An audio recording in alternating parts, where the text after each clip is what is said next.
Good morning. This is Sally Morgan, physical therapist, craniosacral therapist, and Tellington T-Touch practitioner for animals and people. This is Tristan. He's a Corgi, and we're here on this rainy day, which isn't melting the snow fast enough, for an episode of Conversations with a Corgi. You're looking handsome in your scarf, sir. It's a rare day for me to wear red, I must say. I only wear this sweater around the holidays. So, and as you can hear, I'm losing my voice, so we will definitely not be back for several days doing this. So today I want to talk about something that we all kind of forget about during the holiday season. There's so much going on. We're all rushing around. And even if you're not rushing, you go in a store and there's a million people in every line, every aisle, everything. You can't do the most simple things without it taking a longer time, and it's that way for everybody. So one of the things that my friend Dr. Bernie Siegel used to talk about is stillness. He was working with an animal communicator, and he had lost his dog out of a car. He had jumped out of a car when Bernie was in a store, and the animal communicator said, just find stillness and he'll tell you where he is, which Bernie somehow did and was able to get his dog. And that's part of a much longer, interesting story. But that idea of stillness, he always talks about, too, the ugly duckling. It's the story of, what was it? Oh, a tiger who thought he was a goat, and how he goes to a pond one day and he looks in because someone advises him to, and he sees that he's a tiger and not a goat.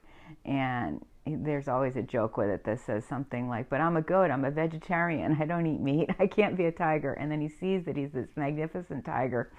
And Bernie uses that anecdote for several things. One is to say, be fully who you are, don't deny who you really are. And another thing is to look at that stillness to see the truth. And during this time of year, there's just nothing but movement. Everything, we're all busy, we're all coming and going, and on top of that, no matter what you're celebrating or not, weeks of work are interrupted. And this year it's really tricky because we had Thanksgiving in the middle of the week, Christmas is in the middle of the week, New Year's is in the middle of the week. Most people are only getting one day off, and there's a lot of juggling to get your work done during that week because you don't really have a break. And this idea of stillness can provide us with some peace and calm in the midst of all this movement around us. It's like the idea of surfing. The surfer finds that still point on the top of the wave where he can balance on his surfboard and ride the wave.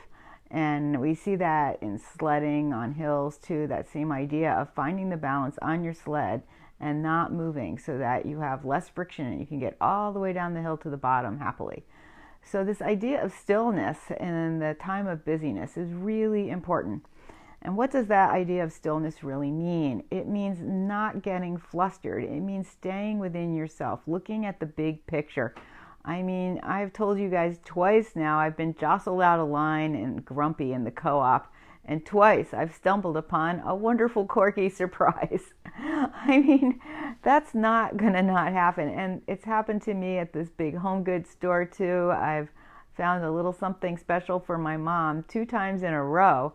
Once again, this year I wasn't jostled. I just politely moved my cart burdened with Corgis out of the way so that somebody could get by, and turned to my side and saw like the perfect thing. So you just don't know what you're going to see by taking a break in the midst of all of the busyness around you.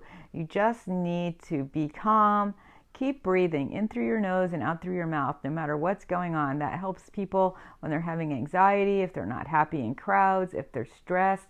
The other thing that I've noticed over my many years of seeing clients, this doesn't happen so much anymore because my days are structured differently, but I used to have clients piled on top of each other, and boy, if I was running late, like something happened, I had to run out and get something, sure enough, the client was late too, and we were both on time then.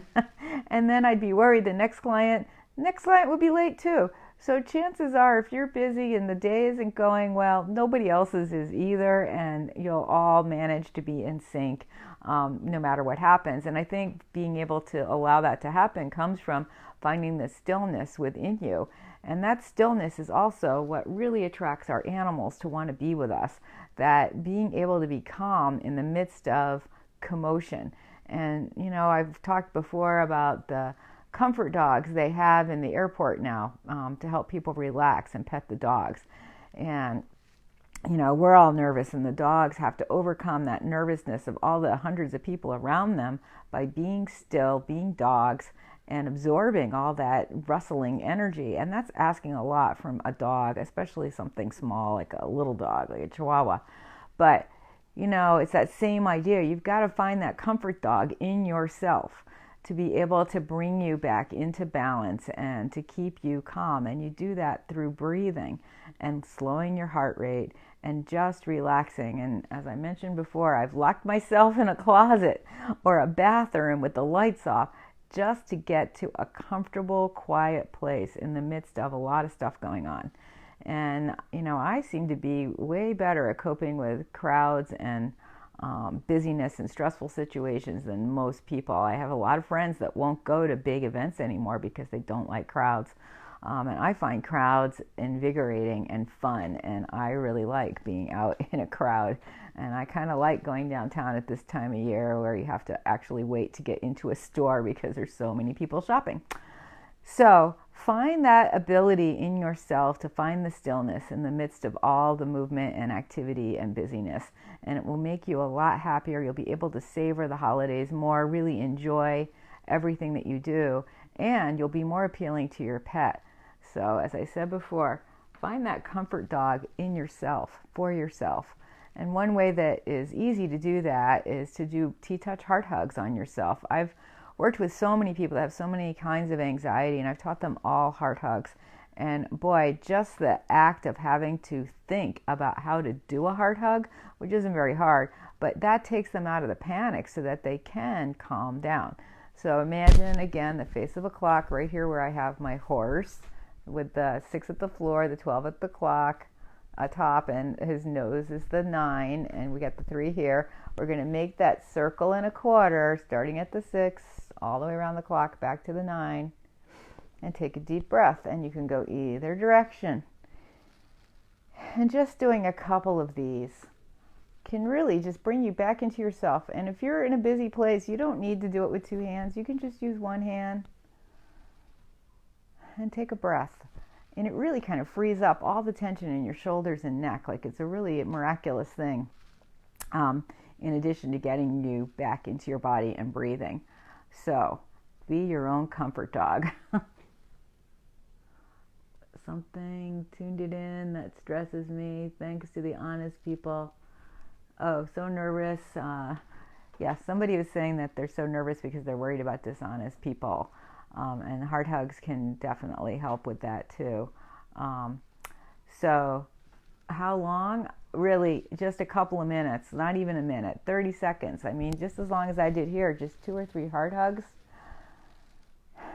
And just take that breath. And then you feel better.